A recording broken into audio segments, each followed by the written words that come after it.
Hi folks, I'm Mike and I hope you're well. Welcome to Fix My Mix number 17. It's so good to see you here. We're going to be listening to some songs from the community and giving a bit of a critique about the mixes in the hope that the artists involved can improve their mixes before they release them, but also, and probably mainly, so that we can all learn from the experience of actually trying to objectively listen to a mix and think about how it can improve. Hopefully, this can help us all, myself included, by practicing that skill of objectively listening to music. I have a wonderful new guest on the show today who I'll be speaking about in just a moment.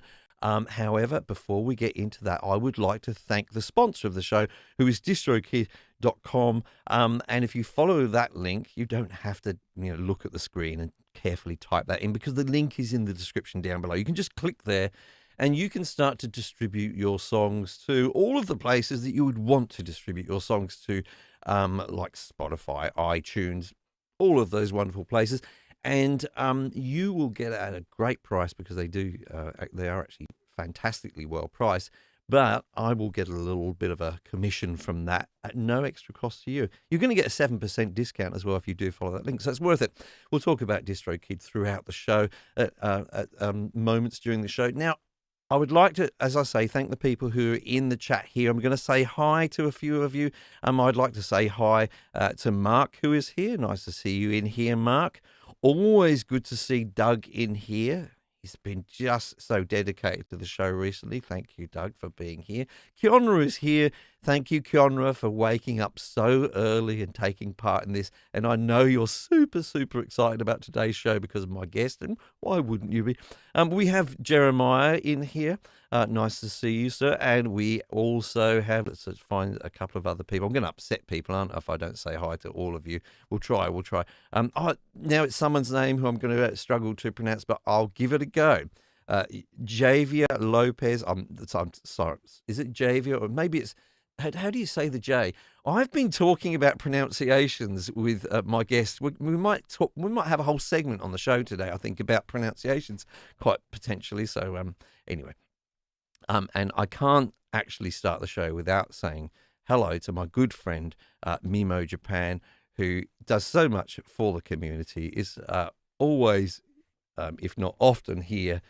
Moderating along with Doug and Kionra, so they're going to keep you in line, and I'm sure you won't need to be kept in line, to be honest with you. I'm sure you'll all do a fantastic job of behaving well. Now, do make sure you take part as we're listening to the music. If you're in the live chat, it's awesome to be sort of hear in real time what your feelings are about what you're hearing, and quite helpful to me and my guests as well. So do make sure when the music starts to play that you don't hold back from giving your opinions. This is an unusual thing to say in this day and age, isn't it? To say to people, don't hold back from giving your opinions, because everyone on the internet usually wants to give you all of their opinions all of the time, I find.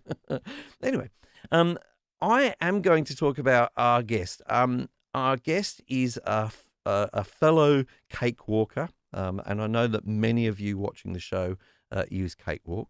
Not all of you, but many of you. And she has a channel, which I'm going to call, now we're talking about pronouncing things here. I'm going to call it the produce aisle, right? Now, it's a bit of a play on words. I guess I should be calling it the produce aisle, but given that it is a play on words, surely it is the produce. I don't know. Don't ask me about pronunciation. Let's have a quick look at a clip from her channel. The link is in the description, by the way. Let's have a quick look at how she does things over there. This is Lorene, I think I've got that right, from the produce aisle.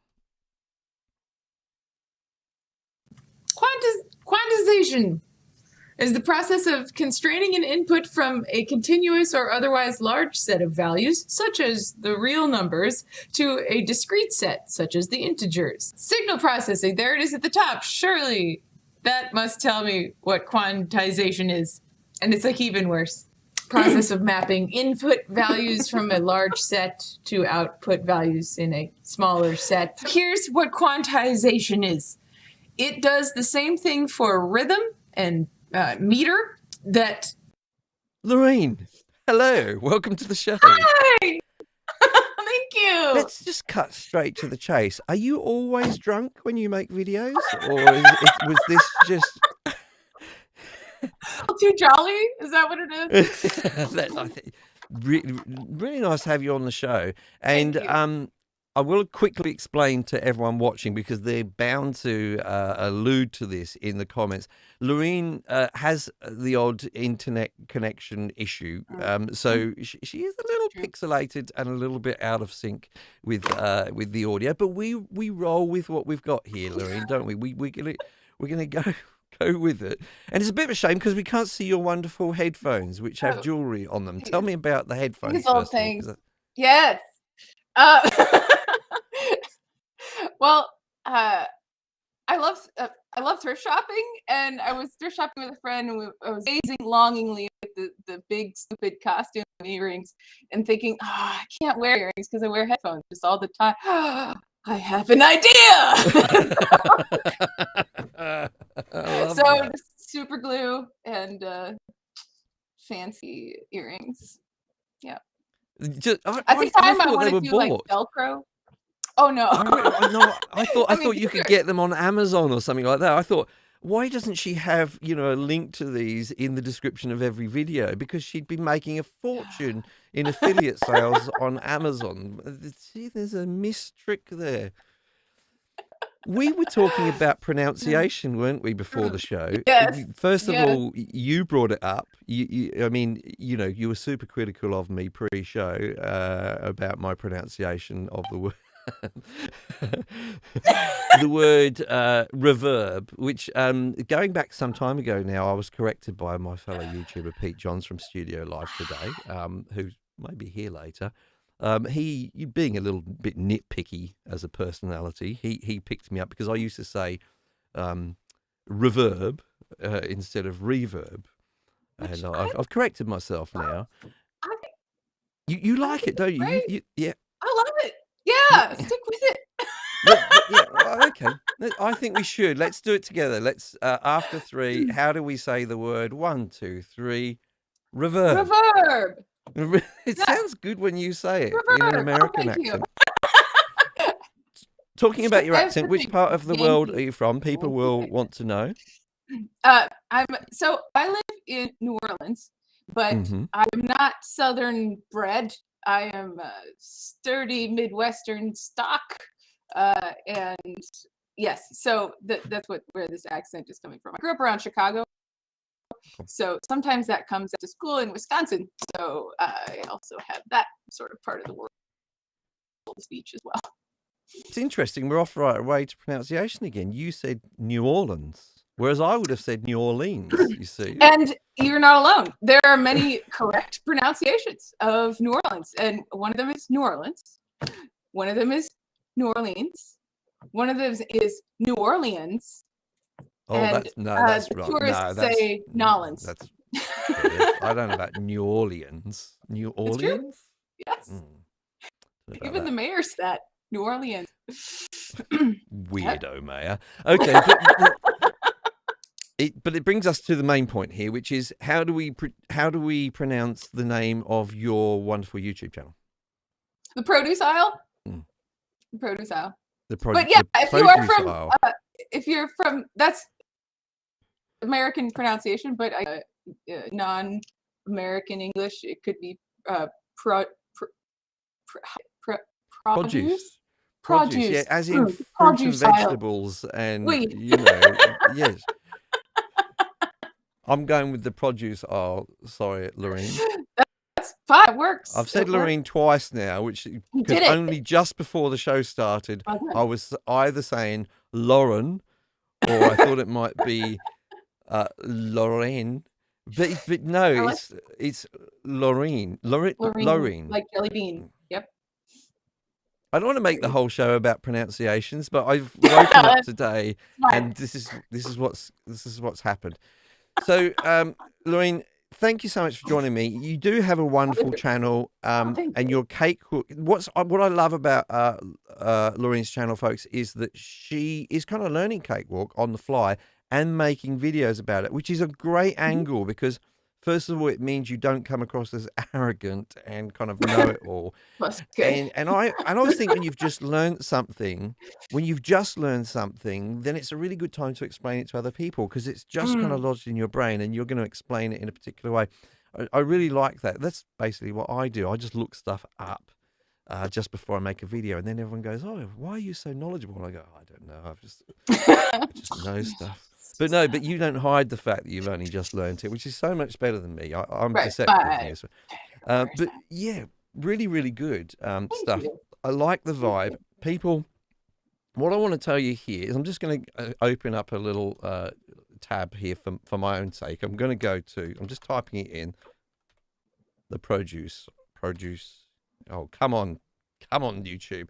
I'm just going to go over to your channel now. Currently, I'm Oh, seeing that you have 405 subscribers, Lorene. which is So I want to say to lacking, everyone in the lacking. audience, yes, I know. Go to the link in the description. You've got to right click and open up in a new tab. I don't want you to leave this video, okay, folks? I want you to go over to a new tab or on your phone or whatever, go to the produce aisle. It's called that from now on. And I want you to make sure you subscribe right away. I'm refreshing, and I'm still seeing 405. Should we go on with the show or should we just wait? I'm not going to do the show. I'm not going to do the show until I see it go up to 406 subscribers. So look, I'm just going to keep refreshing here. 406. Oh, hang on. Mine's gone down by one. My subscribers have just gone down by one. That doesn't seem right, does it? Anyway, we'll keep an eye on that during the show. Let's go to the first Like, piece of music. yeah, Oh, great. by the way, thank you to the people who send their music in. It's very wonderful of you to do so, and it's also very brave. I think exposing unfinished Really work fantastic. to people in public is an incredibly brave thing to do. Now, someone was asking earlier in the chat before we got Really. started whether I have every piece of music which is sent into the show on, and the answer to that is no. Most of it gets on the show. How do I choose? I don't care about genres. I don't care about whether it's an instrumental or whether we've discussed this on the show before. I don't care what kind of music it is. There's no preferential treatment because I actually really enjoy all kinds of music anyway. But that wouldn't be useful to just listen to one type of music. Um, and it doesn't really depend how good it is or how bad it is either. It doesn't matter. It doesn't matter if you've been producing for a week or for 10 years. I don't really care about that. However, I can't always have everything on the show. So what's the deciding factor? The deciding factor is just whether there's something I think we can address in it. It could be that we're addressing, this is really awesome, everyone should listen to this, get some inspiration from this, or it could be there's a specific problem in this mix which we could all learn from if we identified it together. So look, there's not really the whys and wherefores depend on the moment when I open the email and listen to it. But yeah, but don't be discouraged. Send in your music. Around about, I reckon, I'm going to say 90% of it gets aired eventually. So there you go. So we're listening to our first song, which I now have to professionally queue up so that this goes smoothly. It is from. I'm going to let you read it out, Lorene. I'll pop that up on the screen here. Kamikaze shots. All our heroes must die. That is an evocative title. Done. It is, isn't it? Well, first of all, let's go the name. Well done. Given this is pronunciation week here, is it kamikaze shots or is it kamai kazi? I don't know. And it's quite an interesting topic. Should all heroes die? I don't know. I don't know if there's a must in that. But or is it just should it be all heroes die because they do eventually, don't they? I'll be very curious Very, to see how this title's in the chorus or if it's even in the song. Oh, Very that's a curious. good point, isn't it? Should the title always be in the lyrics of the song? Have you ever I written think or so. created a song? I think it's rude to not put the actual what the main line is. Don't like using something other than your hook. Come on. You just Come on. Okay, Jeff, I don't know. Maybe this is pre-critique here from Lorene. I like it. maybe. Sorry, and so the person who sent this, kamikaze, but the person who sent it is Jeff. I can't really. I'm going to refer to the creator as Jeff, I'm afraid. But um, now Jeff said I would like to maybe become good enough to compose music for sync licensing someday. You I'm can currently do enrolled it. in several. Yes, do it. I'm currently involved in several courses to teach me Awesome. improving mixing and mastering and learning about the business of music. Amazing. I'm in the early process of learning and understand. Even at this point, I don't know what I don't know. Very good point Mm. there. I've been mixing all wrong on nearly every mix I've done, but I'm trying to learn from those mistakes sessions. I know this particular track is mixed terribly. I think he may be playing a mind game with us here, Lorene. I think. Well, anyway, we'll continue. But I like to know what could be done to improve it. It's missing low end tremendously, but what else could be done to improve it besides deleting it? Oh, don't say that, Jeff. Don't say that. Let's have a listen. Now, Again, this is an bravery. Thank you for instrumental. sending it in. Ah, it's an This instrumental. is an How instrumental. interesting. So How interesting. yes, I take exception then. I take I exception think that it's that's right. not Yeah. rude to name an instrumental, whatever you would like. But let's see within this instrumental whether we can hear heroes dying or not. Okay. Ah, Go for fair. Is it okay? Okay. it.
Lorene. Oh, I caught you deep in thought there. You're deep. This.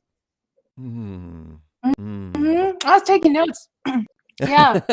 You were taking. That's good. It's good because my other guests are not as professional as that. I have these guests on week in, week out.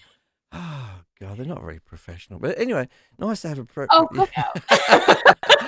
So, oh look, just checking over there. By the way, the produce aisle has gone up to 411. That means 6 people from our audience of Oh, 28 subscribe to your channel. Not good thank enough, you. folks. Not That's good enough. very Uh, kind. That's very kind, regardless of what Mike says. Thank you. I appreciate your support. So, thank you, Kamikaze Shots, for sending this in. I'll let Lorene start off by letting us know what she thought. Yeah, thank you for sending this in. Again, applaud the bravery and the going for it. You know, to send in our or even to have anybody listen to our unfinished things, it kind of can feel like you're standing in your underwear and you're like, what do you think? Exactly. So I understand how you feel. So I think it's great to get in sync. And I have been writing for Sync quite a bit lately. I'm a member of Taxi, which is one of the they've been around since the 90s. I kind of thought they were a scam. They are not. And they companies that have been basically they're in like an error in a way, but they handpick these they handpick music libraries and people who are like music editors and supervisors that come to them with a pitch. And so Taxi has like hundreds of pitches that you can write for all the time. And from that, you really learn what those industry folks are looking for, and it tends to be a lot of similarities. So I can go through some of those things with you, and also I can recommend TV. It's on Monday nights, and if you look it up, it's got tons of information so that you can learn what you don't know.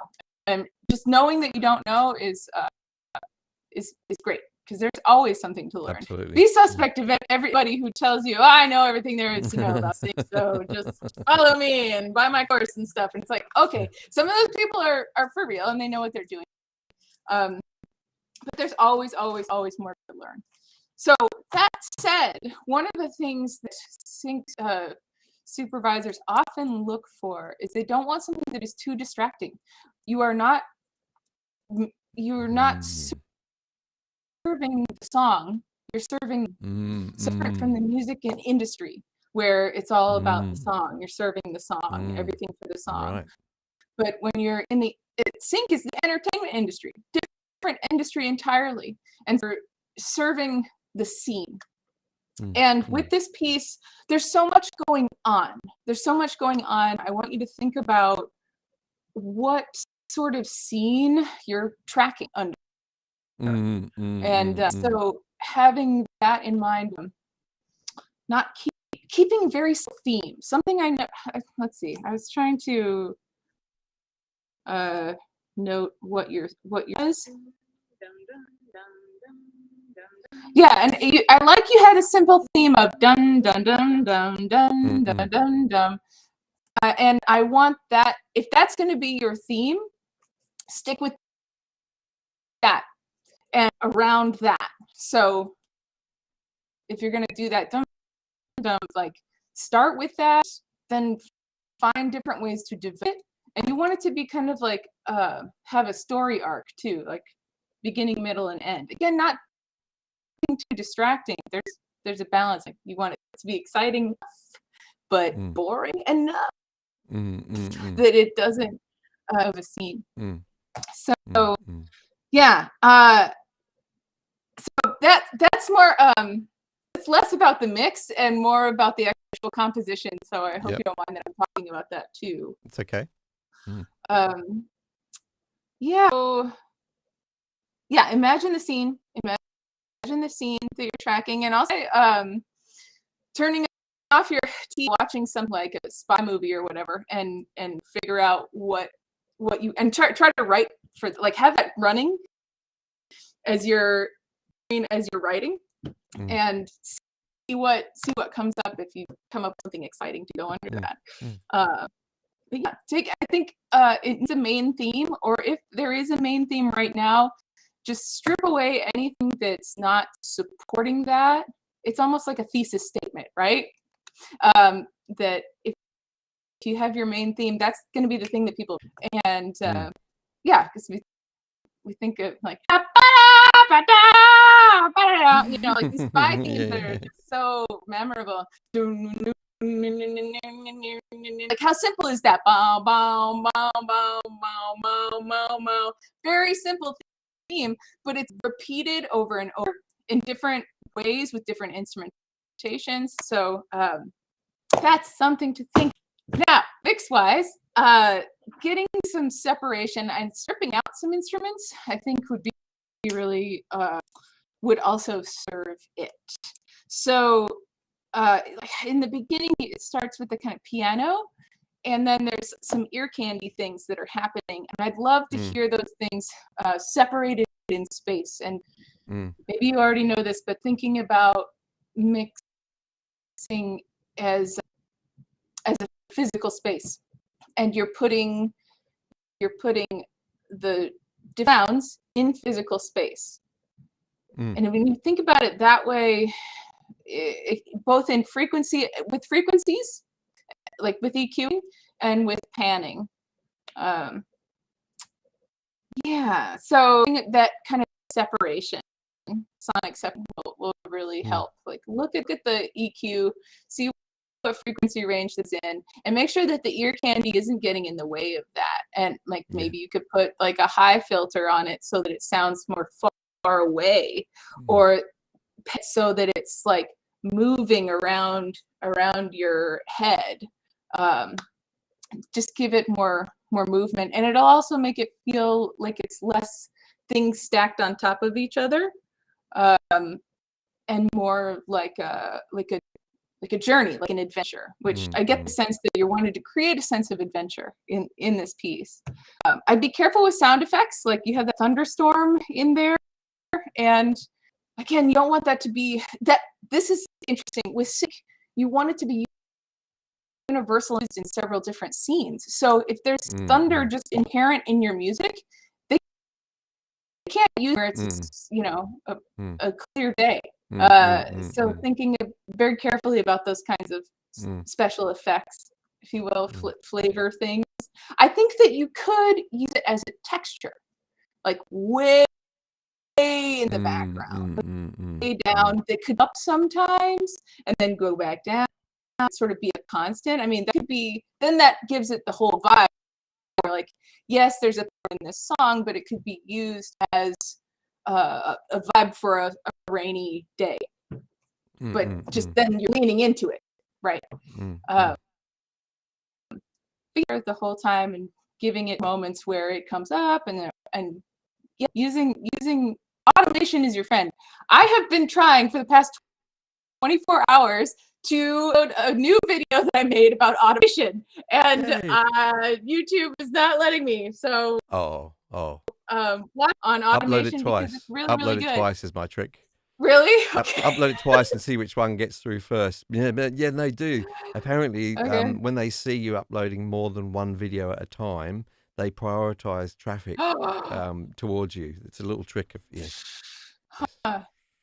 Seems. Thank you for that, Lorene. Yeah, I think it was really interesting because I don't make sync music, and I sometimes obviously make my own sort of background music for my videos and things like that. It's very interesting because obviously as a person speaking from a video maker's perspective now, and sometimes needing some music happening in the background while I'm yabbering away. It's curious that the pieces of music we end up using, they more create a color and a texture to what's going on, more so than standing up as pieces of music in their own right. And Lorene's quite right. When they get too busy, they get in the way of other things. And in my case, it's usually going to be dialogue. And that works, I found, from my experience, in terms of frequency ranges as well. So actually, you hear those sort of pieces of music that sometimes feel like all the the top end's been cut off and they're sort of muffled sounding, they can be very, very useful pieces of music to have. And I sometimes EQ them myself to do that because they can interfere with dialogue when there's certain frequencies going on. That's my sort of experience with it. But I don't create that sort of music, so I'm so glad that Lorene was here to give an educated opinion on it. From the point of view of, let's just have a quick look at production. Look, if you've only been doing this for a while, I think that there were some parts of it which were very, very good indeed. In terms of just sort of balance and things, I think there was a lot going on there which was pretty good. There was some interesting things going on. There was a one section which did sound like, as I said, someone had just chopped off all the high frequencies and it went kind of muffled for about a bar or two, and then it went back to normal. If that was on purpose, then that was great. That was really creative and different, bit of ear candy, if you like. But I actually chose this to come on the show when I was listening because there was a lot of submissions in the last couple of weeks, and because of it, almost highlights an extreme which we don't often have on the show.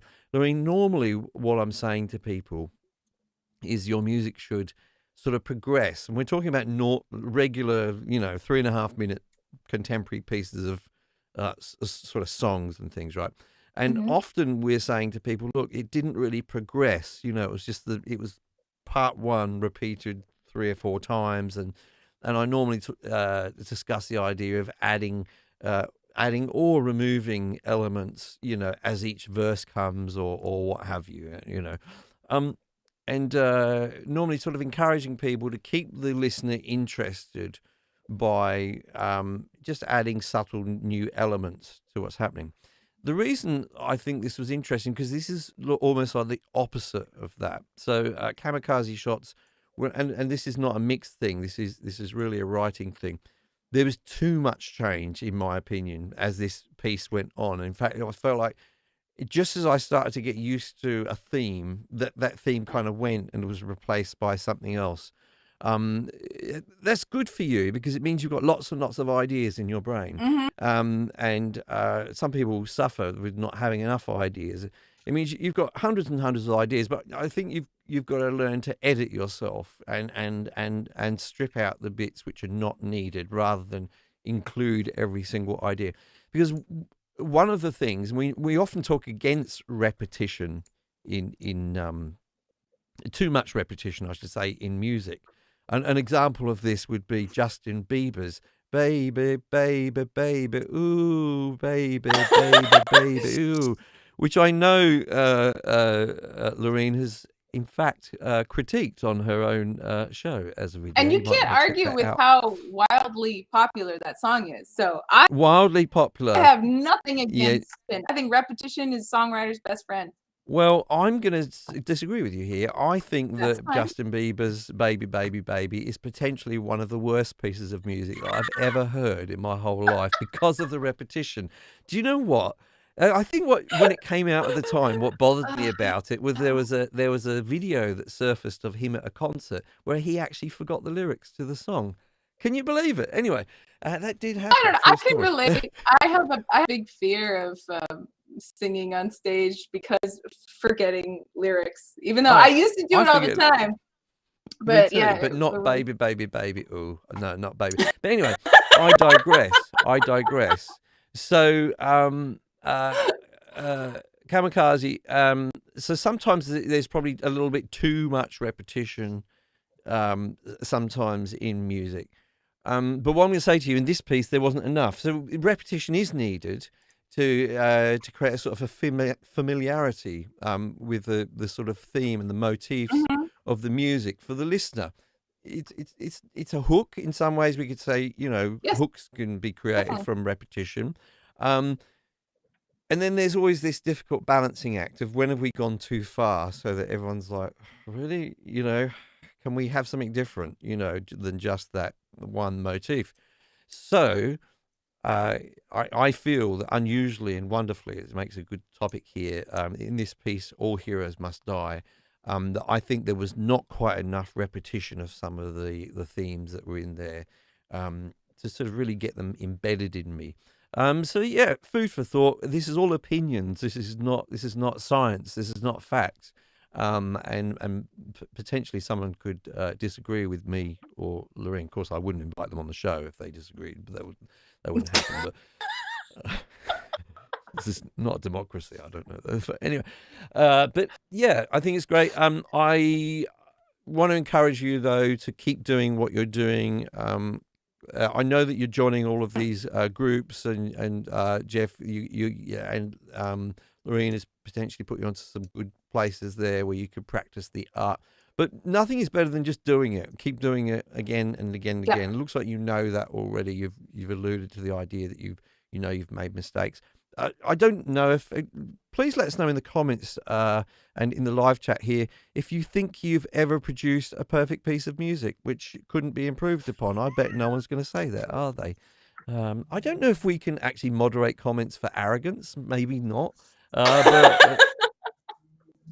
I don't think I want to go that I feel far in like I censorship. personally alone haven't made perfect music, but man, some of the collaborations that I've been part of are just absolute magic. I think collaborations. That's I've another never. thing I would say about to you, Jeff, about with this is that don't be working in a vacuum. Work if you get the chance to have a good collaborator where you really enjoy each other's company and trust each other's opinions. Man, that is golden. Hang on to that person and keep collaborating and having fun, because having fun really will come across in the music, and Absolutely. everybody needs more of that. Now, one of the great things about collaborating with people these days is if you were to release your music through a company like DistroKid, you can split the earnings quite easily on there. It's all done. You just put the other artist's name in, their email address, and DistroKid works out the rest. Who's DistroKid? Part of that, but it's not publishing though. They don't do publishing splits, I don't think. Who? DistroKid. I don't know about publishing, but certainly in terms of the plays. Anyway, let's have a listen about DistroKid. Let's. Now, if you do follow the link in the description down below, it's going to take you to a special page on DistroKid with this yellow banner at the top. That banner is letting you know that you're going to get a further 7% discount off your first year if you sign up here. And let's face it, it's already very cheap. If we scroll down, we can see that a year's membership is $19.99 per year for an unlimited number of albums and songs. And so long as it's your own music, there are no extra charges, and you get to keep all of the royalties from the various platforms. Platforms like Spotify, Apple Music, TikTok, Pandora, Amazon, Instagram, Tidal, iHeartRadio, Deezer, and more. Oh, the art of the segue. The art of... Informative and interesting. Thank you. Informative and interesting. I must make a little advert, as it were, about DistroKid Split. So they have this thing on there where what I was talking about was trying to make a segue. Thank you, Lorene. Sorry, messed it up. I thought, oh, she's talking about collaboration, and that's a good way to get into talking about. Well done. It was, and then I had to go say that dirty word, publishing. Oh well. Anyway, look, I'm going to move on to our next song. It comes from. Let's put it up on the screen. Great job. Yes, keep going. thanks, Jeff. And now I'll pop this up on the screen. We'll get into some pronunciation again. Lorene, this is your job here to. Andrew Schatz, When Trouble Finds You. Okay. Let's see. When Trouble Finds You. I wonder if the lyrics will be. Oh, sorry, the song title will be in the lyrics. I feel like this is going to have to be a new criteria. We'll talk in the third song we get to in a moment. There's a particular criteria I have with specific songs, but with this one. With all of these now, I think, we're going to call it the Lorene effect or something like that from now on. The Lorene criteria. I don't know. I mean, let's. I guess, probably where you've been inspired from is the Justin Bieber song was called. What was it called? Baby. Was it called Baby? And what happened was he went, I better make sure that the song title's in the song. And he said, I'm Yeah. going to make doubly sure, no, triply sure, no, Right. quadruply sure. Did Yeah. you did a count in your video, didn't you? I did. You I did. can't How remember many? It was like well over 30 times Yeah, I that think he it said was. baby. Yeah. Yeah. It felt like 300 listeners. But anyway, But I I guess mean, this means I Justin's can't never going to argue be on with. the show. I mean, you can't argue with that level of success, though. Like, I would not mind Oh, that level of success. absolutely. Yeah. I was watching a video. Do you watch a YouTube channel called Justin Hawkins Rides Again? He was in a band called The Darkness. Really, Oh, he's got a love the darkness. he's got a great channel where he waffles on Oh, in a cool. wonderful way. It's called Justin Hawkins Rides Again. What a long name Great. for a YouTube channel. Great That's a title. great title. Yes, and he was revisiting. I don't know if they were famous in America, but a boy band called Take That, who are a British boy band from. What a great name. Goodness. Never heard of them. Yeah, but they were huge, pretty boys, and what have you. And back in the day, about 20 years ago, they decided to do a cover on stage of Nirvana's "Smells Like Teen Spirit." So this was a boy band who thought, "Oh, we're going to do," and anyway, they made a pig's ear of it, as we would say. And he did a little critique of that. Not that I'm into sort of criticizing other people's art or anything like that, but his art of critiquing it in a humorous fashion was really. But he was noting that they, on average, had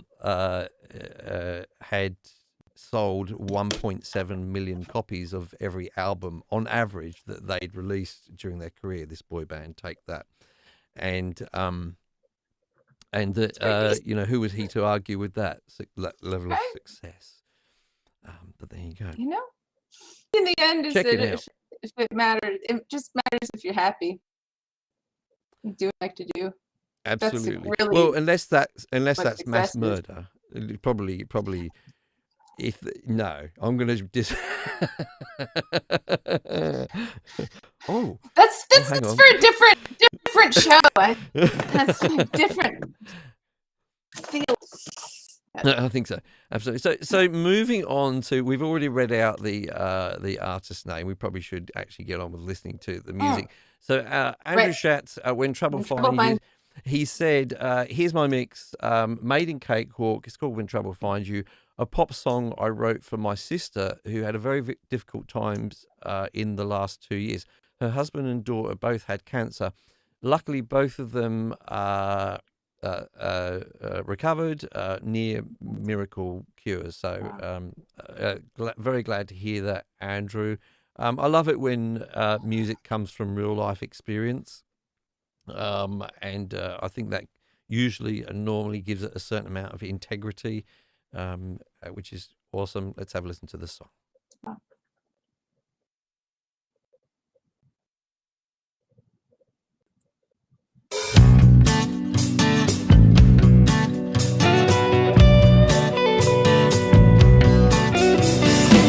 Looking at the sky, you might not see the rain,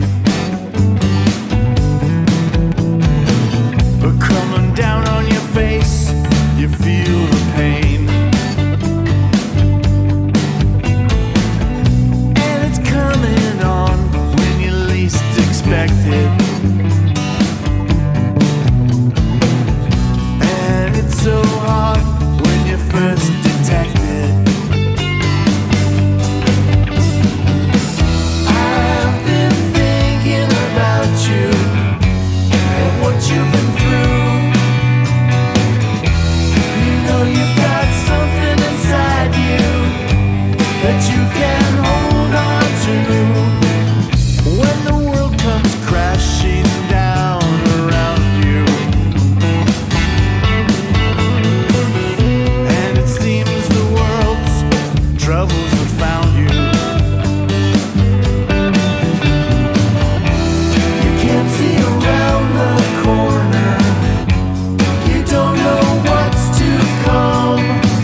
you can hold on to.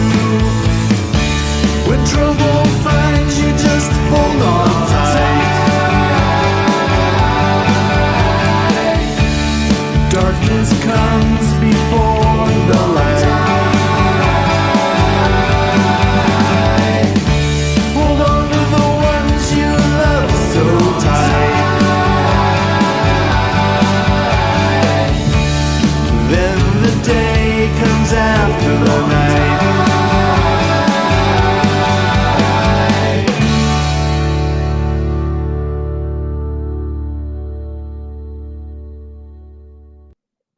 Wow, curiously for the inspiration for that song, Oh. which was a difficult subject, I felt curiously happy after listening to that, which is a good thing because I'm at the beginning of my day and it's probably set me up to have a really nice day. But anyway, we'll go to my guests' opinions first of all. Quite a different track here, Lorene. I think this may be a little bit up your street, actually, having heard some of your music. I don't think it's a million miles away from some of the stuff you may have produced in the past. What do you think? Oh, man. Wow. First of all, well done. The world needs more songs like this. Definitely has me. Yeah, maybe you should talk first, Mike. Okay. Any minute. This is good. This is good. I mean, this is, music. If it doesn't move someone in some way, at least, then isn't that the point of music? And I say that actually. I'm not trying to be deep and meaningful. I want to say to you, even if you're making music for a jingle for a radio show, and it has the effect of making people want to buy a product. I don't know. You've done a job because we are in the business of manipulating people's emotions. But it could be it could be a comedy song as well, which makes people laugh, or it could be a disco song which makes people want to dance. I mean, I'm not, when I say music should move people, it doesn't always have to be deep and meaningful. It's just about, as I say, affecting us in some way. This was one of those songs that I wanted to have on the show to inspire people, because most of our viewers, not everyone is here, as I said, but most of our viewers use Cakewalk or adore like Cakewalk at home. And this represents to me, this is saying, look, you can do this too. You can achieve really, really commercially viable results with your own skills and with your own equipment at home in a studio. I have very little in terms of mix, to say about this song. It's very, very good in my opinion. And Kiara did pick up here and there that the vocals may lack a little bit of presence, and I will agree with that. So if there's one tiny, tiny, minuscule little bit of mix critique I can give here, Andrew, it's that those wonderful vocals, which were good, the lead ones were a little bit just sitting back a little bit in some parts of the song. There was one particular part where I noticed that just those incredible, lovely harmonies were just overpowering the main vocal just a tad. And this, I'm really nitpicking here, I have to say, because the main thing is the song was great. And there's so many levels to which the song was great. I said it was, interestingly, it was sort of a mixed message there because we know the backstory. But if I didn't know the backstory, this just would have made me have a little skip in my step for the rest of the day. Could have had this on in the car. I had great fun listening to it. Now, one of the things I personally really, really enjoyed about this, and I've been bitching about this recently, Lorene, and I hate to be that old guy who's bitching about modern music. I don't feel like that about modern. Like, I want people to make great modern music, and I love that people are not doing the same things that they were doing when I was younger. But, however, I do think that we have lost the art of instrumental breaks in mainstream music, and passages of the song where completely different chord progressions are used for bridges and things like this. This, for me, just what's the word? Is the word exemplified? This sort of exemplified how wonderful to me it is when a song does that, because there was, I don't know if you call it a middle eight, or it was a sort of middle eight instrumental right in the middle of this, which just threw me in a wonderful way. It was completely different, and it was just so musically rich and almost slightly challenging to listen to, because it takes you by surprise and jolts you. I love that. I really, really love it. But at the same time, it was also very palatable as a mainstream piece of music. It wasn't what you would call avant-garde, but at all, but it did have that little bit of sort of variation, which I thought was just delightful. It just was wonderful in there. It was just once in the song. Loved that. The rest of it was awesome. Not much to say, Andrew, apart from whatever you're doing in terms of mixing, you are definitely on the wrong track. Because although I picked out that little, the vocal that was just a little bit quiet, oh God, I'm sure if I listened to 20 of my songs, I could at least find something, wrong like that in every single one of them. So I just think you're doing a great job, and just keep doing what you're doing. I can only say I hope this is helpful to people in terms of just be inspired by some good work from other people. Okay, Lorene, tell me why this affected you so much. Latin really rough too, but also I am a cancer survivor myself. Mm-hmm. When I was 19, Mm-hmm. I had Hodgkin's lymphoma, and so Mm-hmm. I know well the difficulty of navigating that. From it's a little different being the person who has it, but it's just as I mean, freaking weird is it to tell people that you have cancer? It's like they don't know how to react, and it's like I felt like I would have to take care of them. Be like, yeah, I have cancer, but I'm okay. Like, no, I'm actually okay. I'm not. So that the lyrics, I wish I could have seen them written out. But yeah, hold on to the ones you love so tight. Day comes after night. Just because something is simple doesn't mean that it's Oh, absolutely. these kinds of this is a universal way of writing that is accessible. Accessible does not mean dumbed down.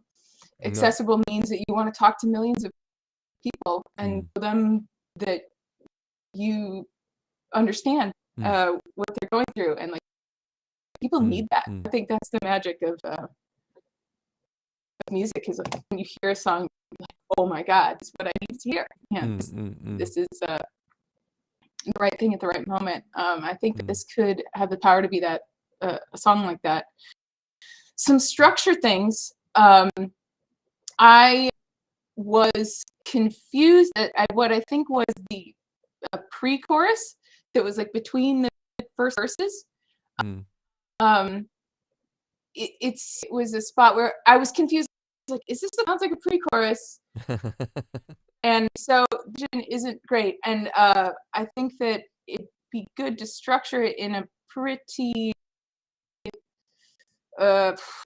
common way.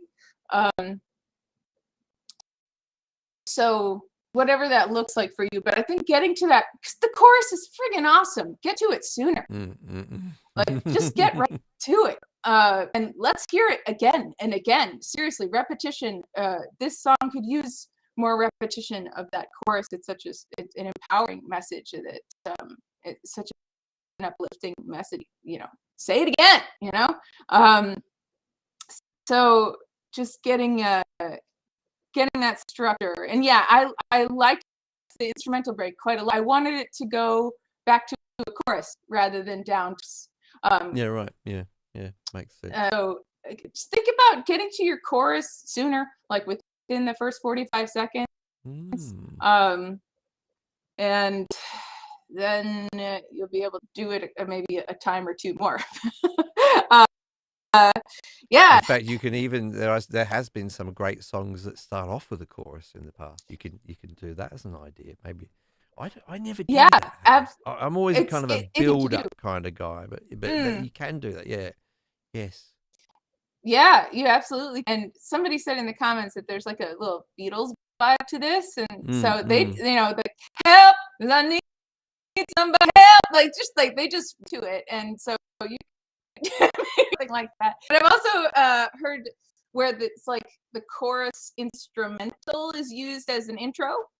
That can be really effective too, Yes. because Yeah. it's sort of prime True. pump. It like Yeah. primes your audience so that when they hear, they're like, "Oh, I know this already." You see, so because you Or want people singing along. the other technique, which was sometimes used, was a cappella chorus. So the other way, not instrumental, but Mm-hmm. a cappella. Yes. I'm Yes. thinking the Queen, Fat Mm-hmm. Bottom Girls. They did that. Yes, Yeah. you could do that too. Mm. Totally. Yeah. That's beautiful. Either It one of can those be. are great intros.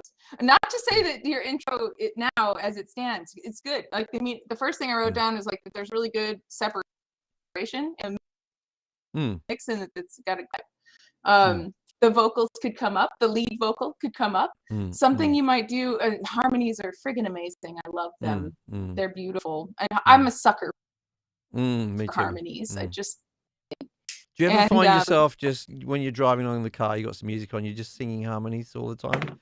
yeah. It's fun thing. It's a fun thing to do. It's weirdly kind That's my of jam.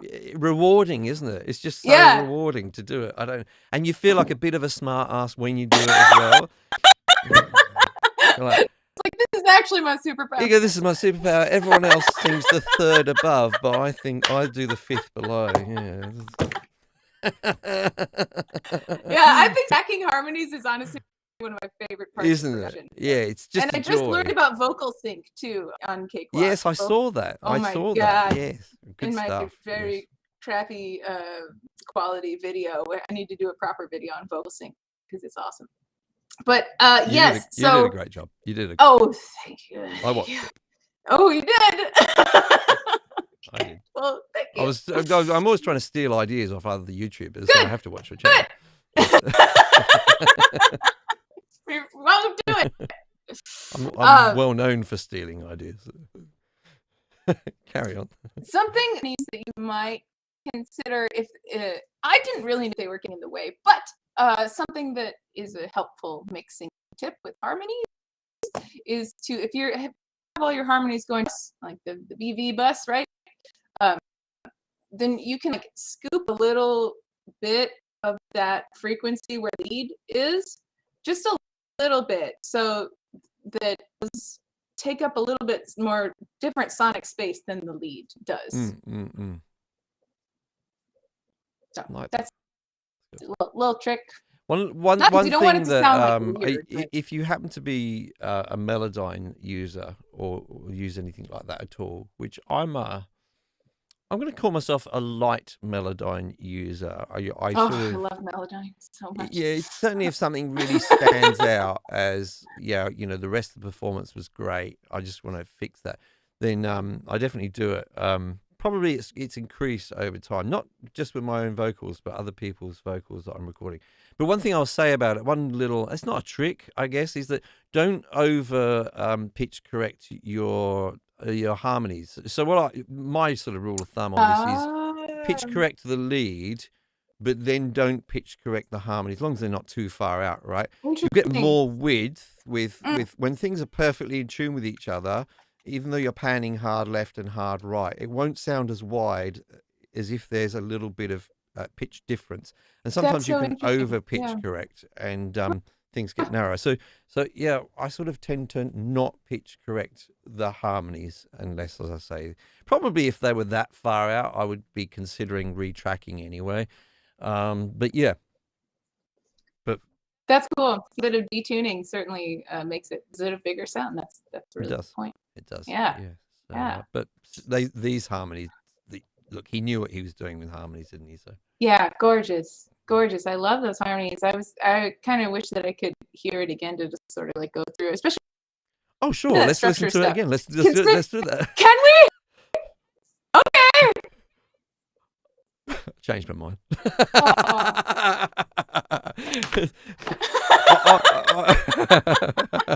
No, the reason I say that is because we do have to move on to our third song, and there's a Sure. specific reason why we do have to move on to it. But I do want to say well done on the sort of production side of things here. Oh, yeah. You know, we've given you some Beautiful. tips here, but I think we're in agreement that on the whole, Hmm. you're very close to being able to release this, and Yeah. This is probably podcast no one. quality for sure. It is, and listeners are not going to be as nitpicky as us. And just in case you're ever fearful of releasing, I recommend DistroKid for releasing your music. I don't know if Lorene wants to intervene at this.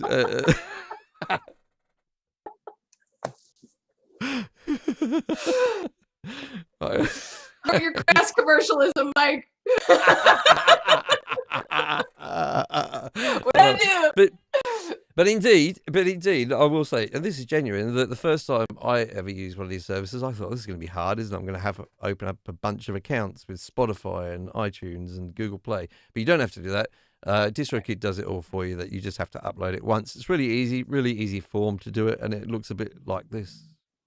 So if you want to release your music via DistroKid, there's just a couple of things you need. First of all, the music itself. Here's mine in my DAW Cakewalk, and I'm exporting it to an uncompressed WAV file for best results. Now the other thing you'll need is some artwork. I just grabbed an old photo which I'd taken on the beach, chucked on some text here, and that's what I call art. Then I went over to DistroKid and I just have to fill in this extra easy form. It's a no-brainer form. You get helped all the way through with little hints and things. You can't really do anything wrong. You just go ahead and confirm a few things about your music, and then you just have to actually upload the artwork and the song itself, and DistroKid takes care of the rest. It's going to send it out to all of the best platforms so that people can hear and buy your music. I think if we had to pick a quote for the show for today, like if that was a thing, which I think it might be a thing now, I think today's quote would have to be, "I support your crass commercialism, Mike." Yeah. Even a T-shirt. I think a T-shirt. Perhaps a T-shirt. All the things that I said. Oh dear. I support your crash. Honestly, no, DistroKid is good. And this is, no, the DistroKid are like now. YouTubers will support the produce aisle. They put a big red line through there. It's funny, like the thing about art, isn't it? When it crosses a certain point where you want to do it all the time, it's a thing that you think, I want to do this all the time. I love what I do. And the other thing you have to do all the time is eat and pay bills and and things like that. So I'm not talking about myself personally here, but I'm just talking about creators in general. Will always come up. It's the thing. So what I think is really sad about that is that venue managers for local bars and things take advantage of the idea that musicians are supposed to do it for the love of their art and not for money or anything like that, and then pay people below the minimum wage. It usually works out between a band, So I'm in favour of musicians making some money out of what they do, at least to the degree. Yeah, at least to the degree where it just makes them comfortable enough to concentrate on their art, without having to think about whether they can afford a loaf of bread or not. And the reason I bring this subject up a little bit is probably our audience do not know and are not aware of the fact that in terms of YouTuber music people making money out of being a YouTuber, there is a little threshold you have to cross. There's no reason for people should know this, so it's a little bit of education here. So if you've ever wondered how YouTubers make money, one of the ways they make money, folks, is by those, I was going to say annoying adverts, I shouldn't, but those adverts either side of the video or sometimes in the middle of the video. And there's a little bit of tiny, you can imagine the small percentage which gets paid to a YouTuber out of that. But anyway, the point is, before you can earn money from those adverts, you have to have over 4,000 hours of watch time on your YouTube channel in the previous 12 months and 1,000 subscribers. And at the point you've got 1,000 subscribers and 4,000 hours of watch time under your belt, then YouTube start to pay you a percentage of those adverts. And I can tell you, in the first month after I went over 1,000 subscribers and had 4,000 hours of watch time, which is quite a significant amount of watch time. I earned $10.80 in that month, my first month as a YouTuber. So Wow. there is a reason I'm telling people this, because if you would like to get Lorene closer to earning her first $10.80, Oh, no! I did not pay this. given that she's now blown the chance of any sponsorship from DistroKid, help the poor lady out by heading over to the link in the description, where she has grown a little bit closer to the potential of earning $10.80 in her life. I said that.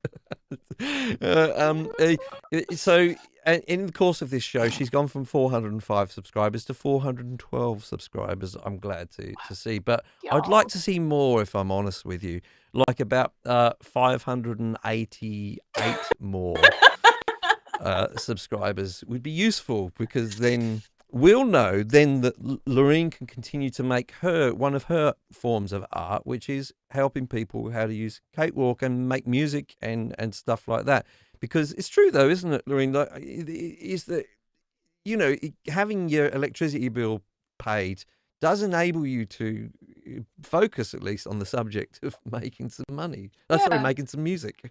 Yeah, well, here's the thing. It takes a lifetime of skill that we as musicians build up, and so to put such a low value on it, like I think we all need a mind shift about our music, that it's not something that we should just do for the exposure, as I like to say, buy of exposure. So take free gigs, have some. It takes that. There's a mindset shift about like getting what you're worth and stepping into your own value, and it's hard.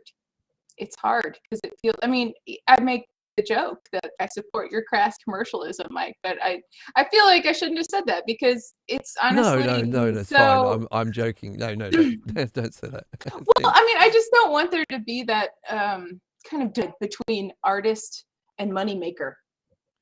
Well, there's of course a way of doing it, which is what's the word? Where it still has integrity. I'm not just saying this. I wouldn't promote a service like DistroKid unless I thought they were providing a good service, which is, you know, a good value for money. And you've helped me to re-advertise them here, haven't you? But no, I wouldn't ever support a product. I couldn't live with myself, literally, you know, just doing that.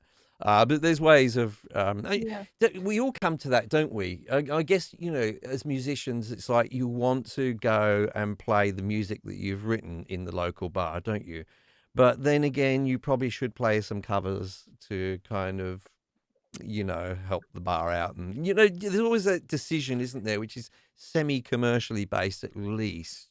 But I think there's ways of doing it without selling your soul, definitely. And I think that's so important.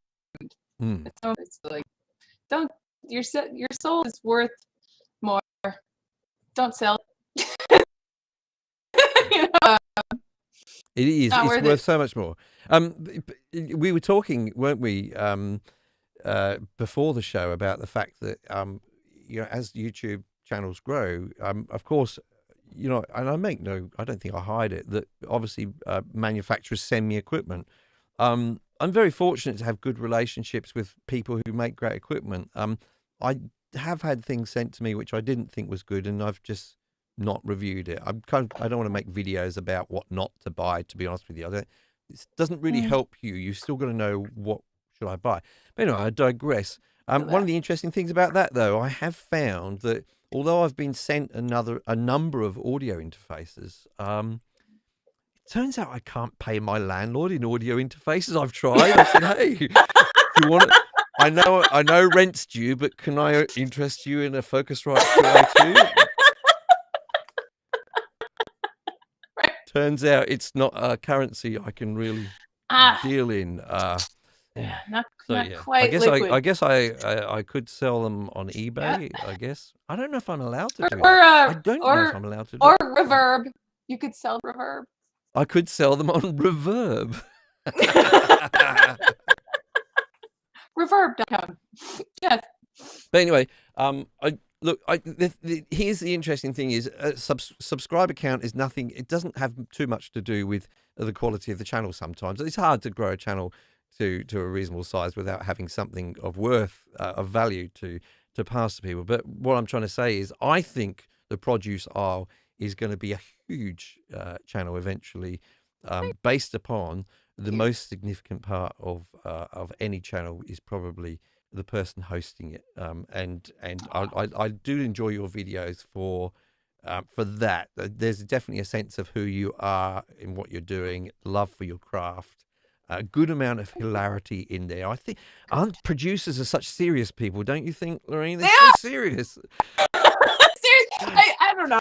I think maybe there's some inferiority. So I'm just trying to like get past and be honest and be like, I'm not good at this, but here we're trying it anyway, you know?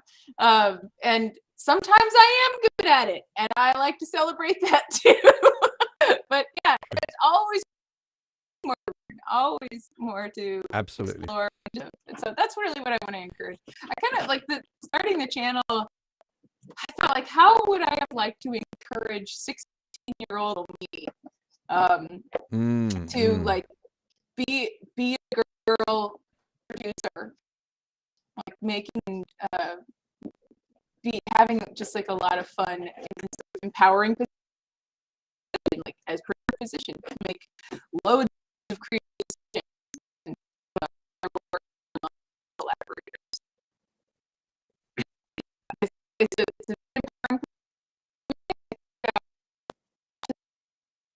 creators. It goes. Now, I'm going to interrupt you at the moment, Lorene, because you're breaking up quite badly at the moment. So, Robot Voice has been introduced to the show. You may not be aware of it yourself. But what we'll do is we'll play the next song in the hope that by the time we get through the next song that that you may have got back up to speed in terms of your bits and bytes.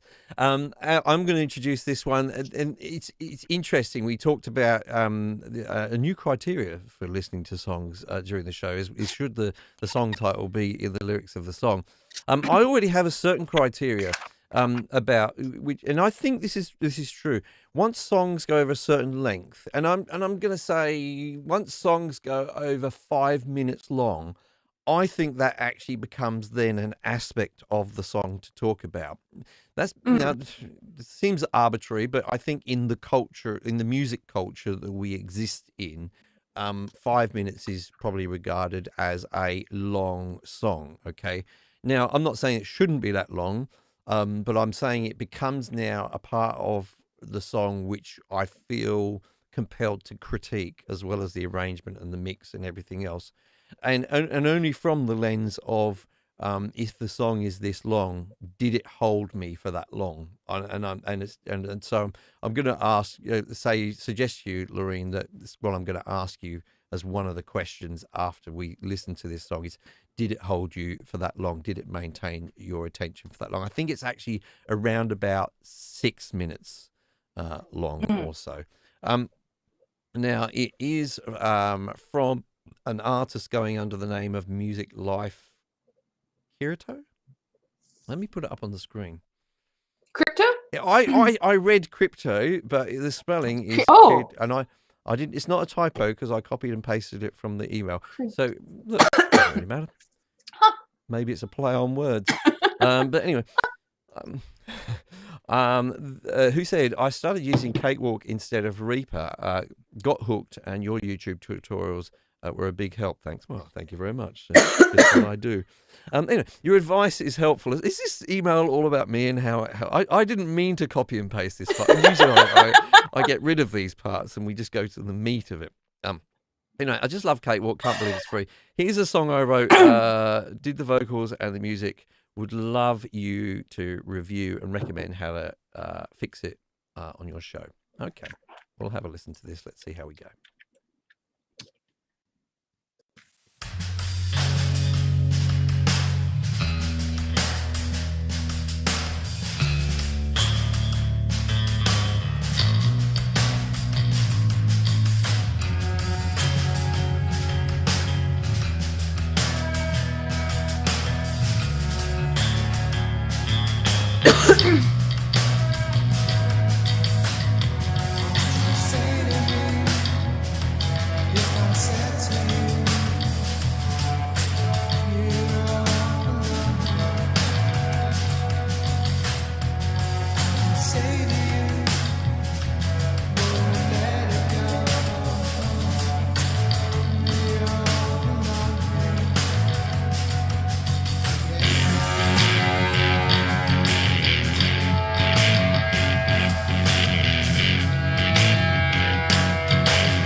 say you care.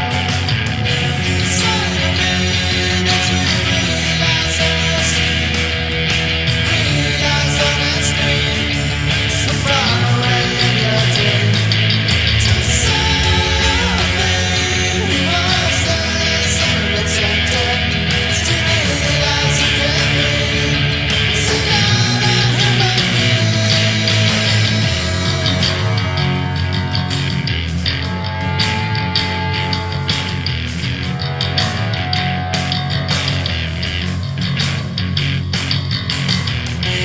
Can I ride? Can I ride the road to your past? Realize, at least feel a little regret. I think we really need to find salvation. Say to me it's for sale. Deep inside my hair. Say to me, do you realize that you see? Realize on that screen, so far away in your dream. Something was there that cinema center. To realize you can breathe. So now I give up.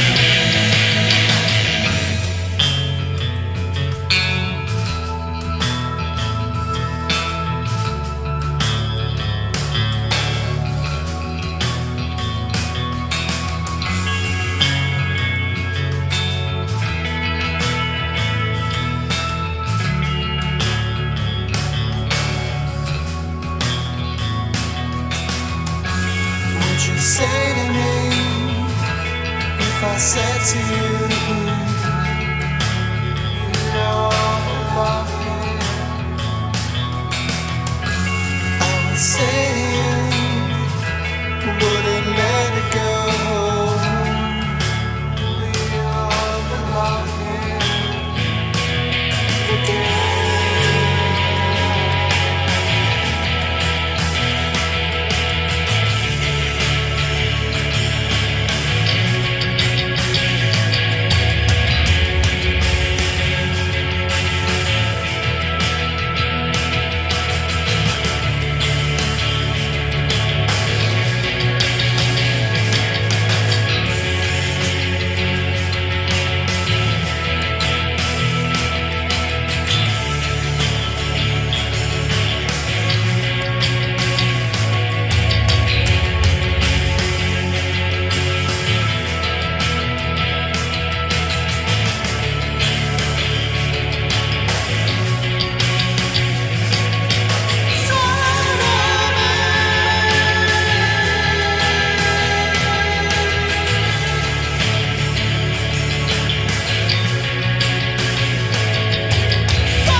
Okay, so Woo!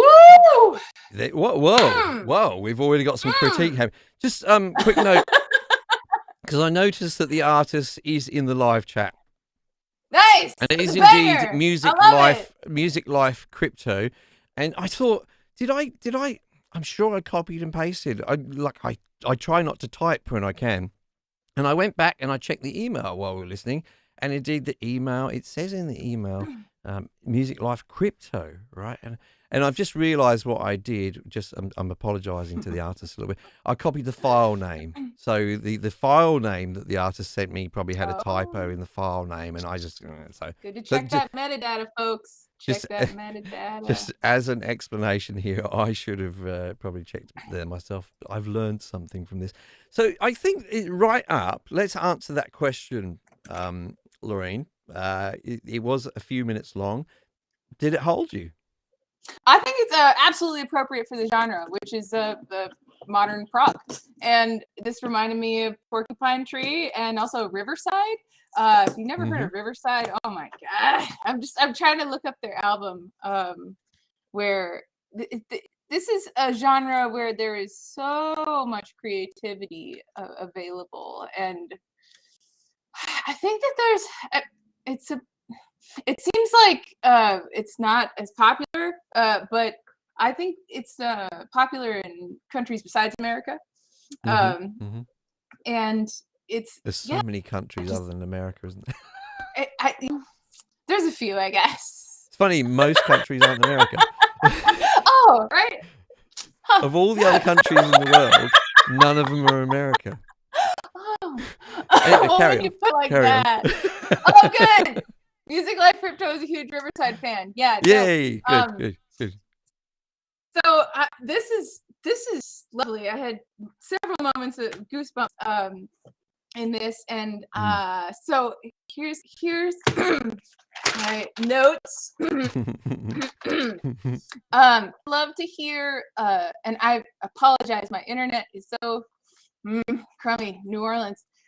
Have a drop in drums, especially in the percussion. Everything before the vocals come in. Say that for the intro as well, and for before the chorus. Like that will build up this contrast where it'll make those goosebump moments just like heightened, because it'll just be like things sort of like cha-dum, bum, dum, and you can just like really soar then. And also, if you would like a collaborate some female vocals, hit me up. Because and you sing very well. I've noticed. Thank I've you. noted that. Yes, you're a Thank good singer. you. Carry That on. was an especially good example. Does that sell you? Is that you? Music Life Crypto? Well, Yeah. I think all good Anyway. singers know how to emulate terrible singing. So that old chestnut. Indeed. So yeah, I'm serious about that. now you though. said, but did you sidetrack here? Because I asked, did it hold you? You said it was appropriate for it was appropriate for the genre. That's not the same as you saying it held you for that period of time. What do you did it? Yeah. Well, I mean, it's subjective, but yeah, it did hold me. It did hold me. And I like this kind of vibe. I like this kind of getting me to want to listen to that Riverside album that I love a lot again.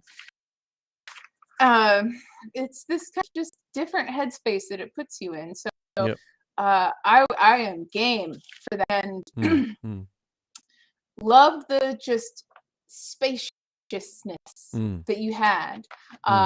So yeah, so it did hold me. It did hold me, and I know I've been talking a lot about like repetition, and this did have quite a lot of repetition. It did, yeah. It was more subtle. It was an in its way, evolving. but, It was an evolving repetition, which is wonderful.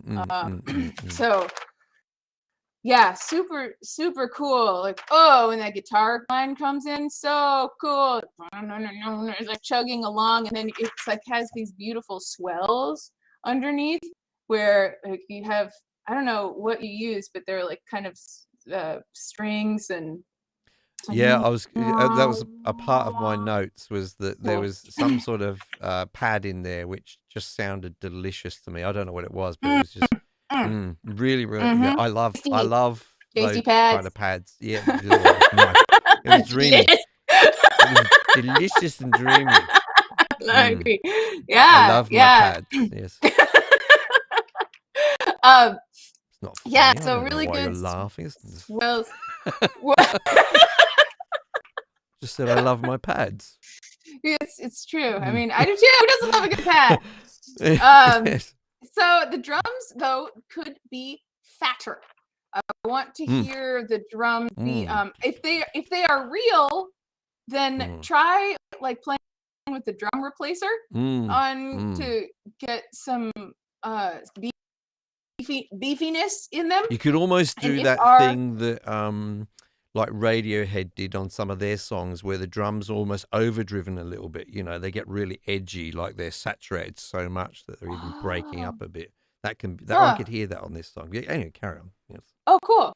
I'll have to notice that when I'm listening to radio. I haven't listened to Radiohead this is making me want to listen to I'm thinking Radiohead. you might have to go back to the Bends or something. Maybe the opening track of the Bends, or I can't remember what it is, but right at the beginning. Yeah. Anyway, carry Fake on. Plastic Tree? No. It Anyway. wasn't Fake Plastic Trees. No, but anyway, yes, carry on. Yeah. So, but they could be fatter and more spread out, like because you have such spaciousness that you're so I want the drums to kind of be a part of that too. So I don't know if you're using a spectrum analyzer, but be sure to look at a spectrum analyzer to see where those drums are sitting, and if there's parts of the spectrum up, maybe around 60 hertz is always a nice beefy frequency. And what else did I have? Vocals, I think, could be more upfront and proud. Just a little bit. I get what you're trying to do there, and it is effective, especially in the end. But I think that they could come up.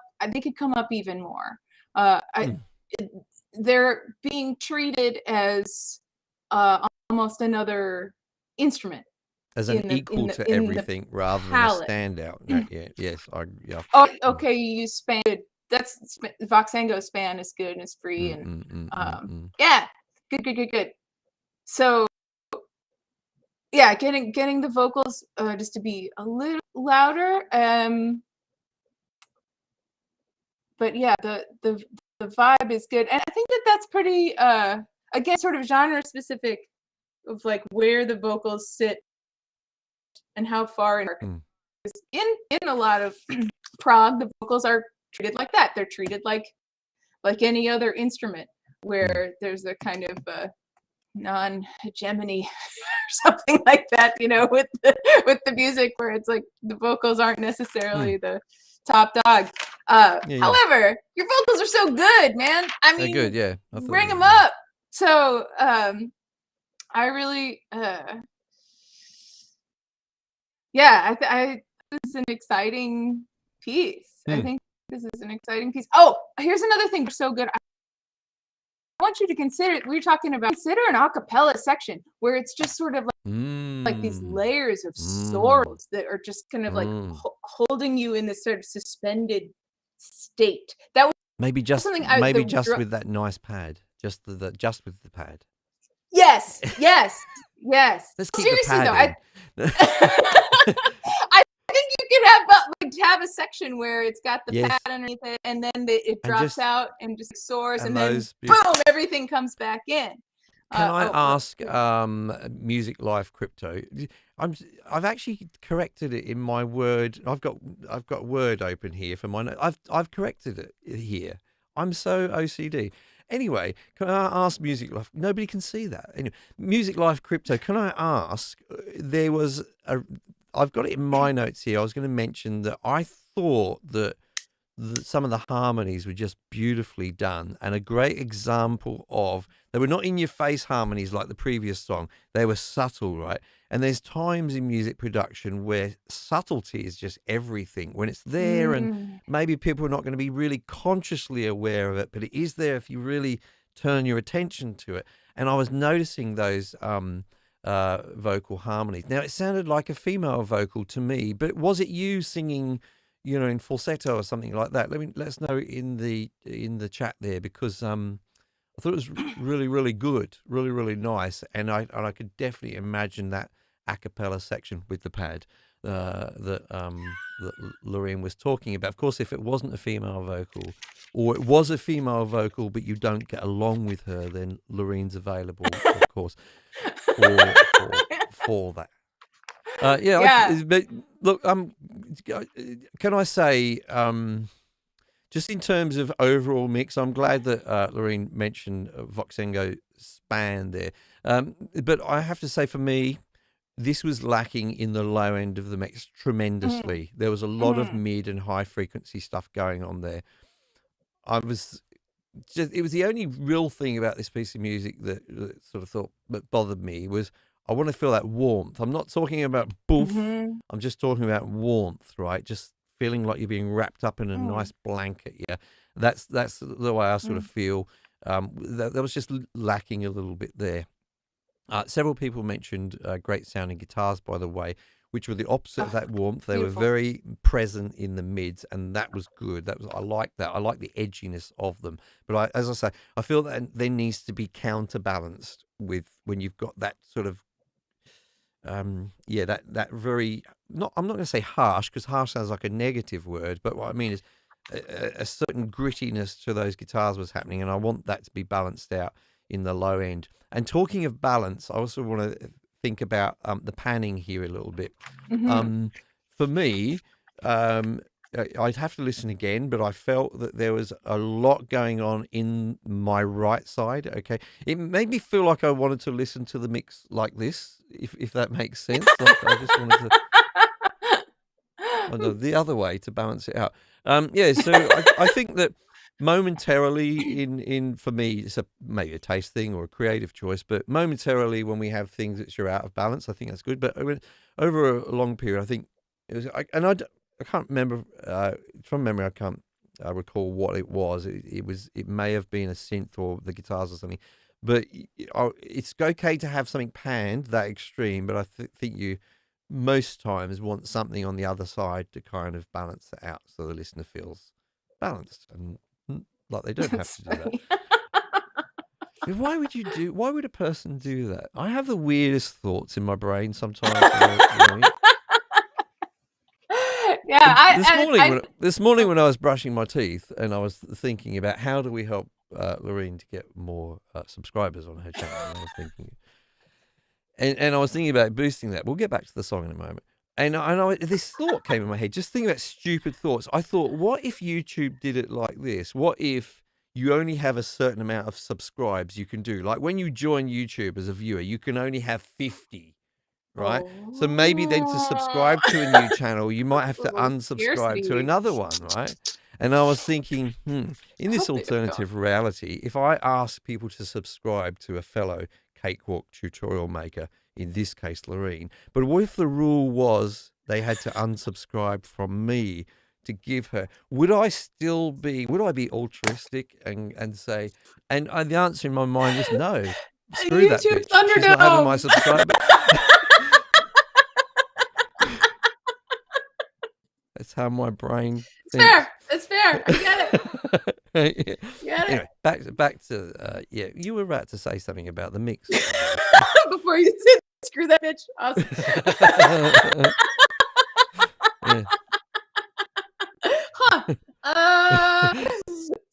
I've thrown you, haven't I? I've thrown you. Yeah. Interesting about the penning. So I really did like what you did with the vocals, and that there's this other one of the voices was definitely in my left ear, and I found that delightful. It was just like it's all in the left, and it's like I'm being told a secret. So I think that was a really cool effect that I've never thought about using panning in that way, where it's like it's almost like using parentheses. Where it's like, by the way. So how cool and creative. Getting the drums to be not, they need to be switched up a little bit and dropped out so that we miss them as a listener. Right. Make us miss them. I love the way you say that. That's Yeah. So We want it so that when you hit one of those like choruses and bigs, you can just like just like really vent. Then when the percussion come back in after we've been like floating in space, so it's very exciting.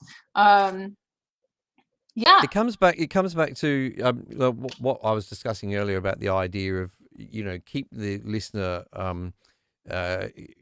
interested with different elements happening, and it could be done in an arrangement way by adding different things. It could be done with mixing. It could be some people will add doubled vocals in some parts and not in other parts. But what I want to say about that, because you've alluded to it there, it's tempting, and probably if you listen to me too much, you'll be tempted to think, I need to keep adding things, and in the new verse there needs to be. But I forget to say sometimes, just as powerful is removing things as well. Yep. It's about contrast rather than just more, more, Yes. more. It's about things Yes. coming and going and moving. And by the way, folks, when I say this, it's only my opinion, but this doesn't need to be overly obvious. Sometimes it can. We've talked about subtlety here. Sometimes it can be just the fact that with this verse there is that new harmony happening there, and in this case, as you say, cleverly done on one side. It sounds like a whisper. What a brilliant concept to think about. But yeah, it doesn't. But I don't think that if people listening at home, as in ordinary non-producer listeners, should be thinking consciously, "Oh, this song's so good because on the third verse that a trumpet came in." I don't think that needs to be the case at all. In fact, you may be doing something wrong if it's that crass like me. But yeah, what Mike said about contrast is everything. I heard an interesting anecdote about Ansel Adams, who is very best known for his black and white photography. He did have a color career and was not successful. So he it's all about, his work is about contrast, and it's what makes it good, and it's what makes people respond to it. And it's the same with music. So taking something away, absolutely, I second this, just as powerful as bringing something new in.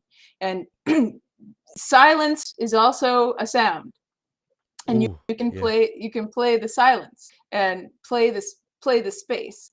Like, I love it when a song has total dropouts. That's sort of really exciting. But I don't know that this particular piece would benefit from that, because it has this sort of soaring, spacious quality that I'd want to keep. Like, I'd want to float on something, but giving it that space to do so without the drums would be very exciting. So when they come back in, it's really interesting. We're going to have to sort of tie things up here, but it's such an interesting topic. We're really talking about dynamics more than anything, and important. Once in a while, hey, I love dynamic shifts, and then once in a while a song comes along and it just goes 150% all the way through from beginning to end, and that can be just great if it's done really well at times. I think there's been some, I don't know, genres of music like punk have been really great at doing that at times. That's true. Just hitting you hard from the first beat of the song all the way through.